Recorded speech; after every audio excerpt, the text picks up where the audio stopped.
Bonjour, c'est Sanji. Aujourd'hui, je vous livre les secrets d'une recette que vous adorez tous, le poulet korma. Donc, pour faire cette recette, on a besoin de blanc de poulet, d'amandes et de noix de cajou non grillées, de curcuma, de garam masala. On va avoir besoin d'un oignon rouge, un jus de citron vert, ail, gingembre frais, coriandre fraîche, un peu de sel, quelques épices entières. Donc on a des clous de girofle, des cardamome et du piment sec, du yaourt nature. Et pour finir, pour la décoration, on utilisera quelques noix de cajou et quelques amandes grillées cette fois.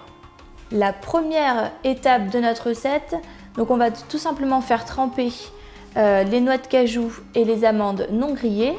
Donc directement, on va les mettre dans le bol du blender. On va rajouter un petit verre d'eau. On va les laisser tremper tranquillement une petite demi-heure. Pendant ce temps, on va détailler nos morceaux de poulet entre le cube et l'aiguillette. Donc une fois que vos morceaux de poulet sont coupés, on va venir les faire mariner tranquillement.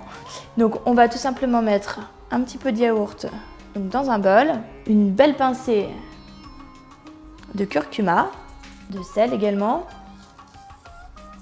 et le jus de citron vert. On enrobe bien le tout. On va les laisser au frais reposer pendant une petite heure. Pendant ce temps, on va revenir à nos noix de cajou et nos amandes qui ont trempé.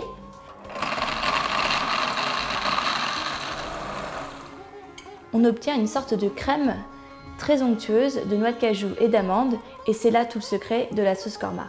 Là, ce qu'on va faire, c'est qu'on va passer à la cuisson de nos petits oignons rouges émincés. Ça apportera un petit peu de croquant à notre recette, on viendra les rajouter à la fin sur notre poulet korma.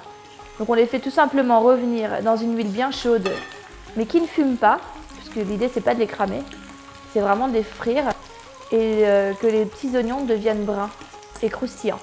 Donc toujours dans la même sauteuse, vous retirez l'excédent d'huile qu'on avait mis précédemment pour frire nos oignons et on va faire juste saisir nos morceaux de poulet.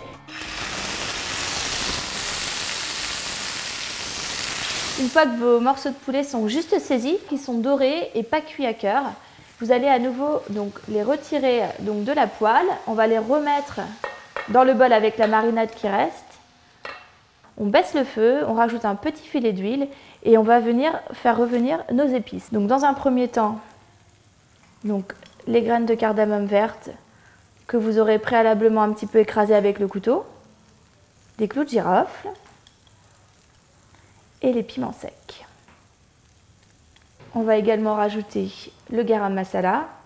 Donc là, on a l'équivalent de 2 belles cuillères à soupe, le gingembre et l'ail haché ou mixé, c'est comme vous préférez. Donc là, on fait bien revenir le tout. On met un petit verre d'eau. On va venir décoller les sucs de cuisson, toutes les épices. Pendant ce temps-là, on va saler légèrement notre mélange d'épices.